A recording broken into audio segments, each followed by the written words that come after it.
This is Gerardo Del Real with Resource Stock Digest. Joining me today is the chairman and CEO of Consolidated Uranium, Mr. Philip Williams. Phil, we're overdue for a catch-up. How are you, sir? Yeah, I'm very well, Gerardo. Good to talk to you again. Listen, the last time that you and I spoke, and I think it was about a month and a half or 2 months ago, at least publicly, we talked about the bullish uranium fundamentals and how, despite the fact that the uranium spot price is still lingering in the high 40s, low 50s, the fundamentals are as good as many people, way smarter than I, have ever seen them. People that have been in this space for many, many decades. You've taken advantage of that suppressed uranium spot price to go on a merger and acquisition spree. And so we have a lot to catch up on. I'll let you provide the context of the recent acquisitions, including the acquisition of Virginia Energy Resources, which secures the largest undeveloped uranium deposit in the US. A lot there. I'll let you get to it, Phil. How have you been?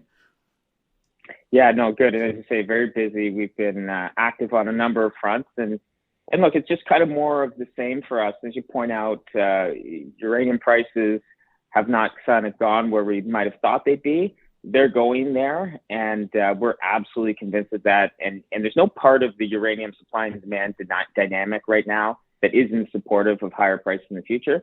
But so we're going to continue to pick off undervalued assets and companies where we can, where it's accretive and makes sense for us.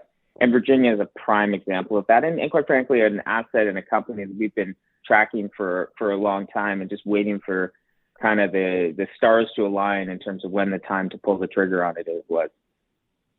What does the acquisition of Virginia Energy Resources bring? I mentioned that it's, the largest undeveloped uranium deposit. It's a deposit that has sat idle for a bit, for several reasons. What's your take on that? I know in the press release you mentioned the support for nuclear in this part of the country. Can you speak to that a bit? Because it sounded really bullish, and I thought it was a really important and maybe a point that was missed by the audience. Sure. Yeah. And I think when we look at uranium as a company and we think about where do we want to be, we look at the map geographically and we want to be in the top tier jurisdictions. And that could be, they have uranium mines, they have a good history of mining, and quite frankly, a stable jurisdiction. And so we've always focused on, those kinds of countries. And so we're in Australia, we're in Canada, we're in Argentina, and in the US. And the US really stands out to us as the jurisdiction which is going to get a lot of attention and quite frankly needs uranium production. So, your audience may already be familiar with this, but you have the largest fleet of nuclear reactors in the world, in the United States, and effectively you have zero domestic production. And this has to change. The country wants and needs, and it's all levels of government. It's a nonpartisan issue that they want to have uranium production in the country.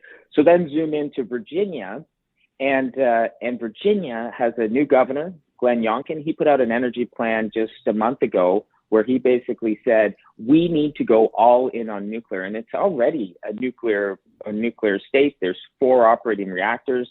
They have advanced manufacturing capabilities in the small modular reactors and other parts of the nuclear fuel cycle. It's home to the only manufacturer of naval nuclear reactors for U.S. subs and aircraft carriers. This is a state that very much is already on board and favorable towards nuclear power. And then what you also have in the state is the largest, as you point out, largest undeveloped uranium project. So to our mind, a state that's pro-nuclear and going more into the nuclear space that has the largest resource, there's a disconnect there if they don't kind of ultimately allow this project to be developed, and then unlocking a tremendous value for ourselves and our shareholders. You mentioned the diverse portfolio. How do you prioritize moving forward to make sure that you maximize shareholder gains in this uranium bull market? I think anyone that's watched the space for any amount of time agrees that the uranium spot price is headed not just higher, much, much higher. And we know the kind of money that can be made in this space when that happens. How do you plan on prioritizing the portfolio to make sure you capture the biggest gains for Consolidated shareholders? Yeah, it's a great question, and you're entirely right. Uranium equities will and can go parabolic when the price moves. We've seen it in the past. I think we're going to see it again when prices move. But how are we looking at our portfolio? And there's a graphic that we just put up onto our website as part of our presentation that I'm going to talk to a little bit here and encourage listeners to go and take a look at it. But what we're ultimately trying, and so you hit the nail on the head. We're trying to unlock value in these assets for our shareholders. We're buying them at cycle low prices and trying to realize that value ultimately when the bull market really comes. What we ultimately want to create here is a multi-asset producing company. That's where the real value is going to be created. We've got a bucket of the near-term production assets where we already have assets in the U.S. They're past producing mines that can be turned back on very quickly. And then we have this portfolio of other projects around the world, including now, well, once we close the acquisition, Coles Hill, but of projects in Australia, projects in Argentina, projects in Canada. And our goal here is to advance those projects into that near-term production bucket by expending capital on work programs. And you're going to see more of that coming from us in the coming year, and expanding resources, evaluating the economic potential of these projects, and hopefully moving those over into that bucket. At the same time, one of the things that we've been very successful at and has been a key kind of tool for us in our toolbox to create value is through spin-outs. We spun out a company called Labrador Uranium earlier in the year, where we took one of our assets, married it with some other assets, and created a new listed company, put a management team there, and that company's gone on about exploring a tremendous project in Labrador. We think that that's another way that we can continue to realize value from these assets. If they don't move into that near-term production basket and do it through the work that we're doing or some political advancement that we're looking for, we may go ahead and spin some of those out and realize value for them. Because right now, on a sum of the parts basis, we're not getting value for all of our assets, and so we'll do the things necessary as a management team to unlock the value for those assets. No, listen, I couldn't agree with you more. I'm biased. I'm a Labrador shareholder. Same with Consolidated. It's in the portfolio. I look at Consolidated trading near 52-week lows. I look at the 52-week highs. I look at an analyst price target of over $5, a research report that was published here a few days ago. And I think that's conservative in the uranium bull market that's coming. But again, it sounds cliche. I tell everybody it's buy low, it's sell high. There's two parts to that equation. Everybody loves to sell high. It's hard for people to buy low. I encourage everybody to look at Consolidated as a great way to pick up some uranium exposure. Phil, are you done with M&A? I know you've been busy. I know you've brought in a lot of projects. You're talking, potential spinouts here in the future, developing the resource base, defining the economic parameters. But on the M&A front, are you done or are you still looking?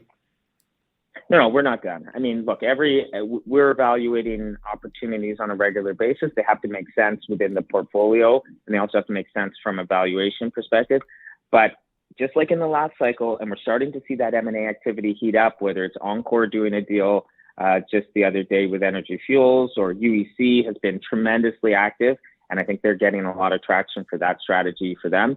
It's going to continue to be part of our strategy, but with that bigger picture in mind, how are we going to create a business that has multiple near-term production assets in top jurisdictions, and so a pipeline of these production assets. And then, you know what, we're never going to overlook assets like Coles Hill, where you have a world-class resource, large project that technically checks all the boxes, but you can get it at these discount valuations because of some historic impediment to development, which, again, as we talked about in our press release, we don't think the past has to mirror the future, or the future doesn't have to mirror the past when it comes to those impediments, given the requirement for new uranium mines that's coming down the pipe. If we see anything like the growth in nuclear reactor build that we're seeing projected by some of the groups out there. Couldn't agree with you more. Phil, exciting times on the M&A front. I'm really looking forward to seeing some dollars put in the ground, and really, really looking forward to getting a more complete picture of just how robust the resource base is for Consolidated. Thank you so much for your time. I get the sense you and I will likely be chatting before year end. Anything again to add to that, Phil? No, listen, I appreciate your support and just keep watching this space. I absolutely believe we'll be talking about some other activities before the end of the year, and I look forward to it. Looking forward to it. Good work, sir. Keep at it. Thank you. Hey everybody, Gerardo Del Real here. If you're enjoying the content that you just saw, you can let us know in 3 simple steps. Hit the like button, hit the subscribe button, and please share across your network and on social media. Take care, everybody.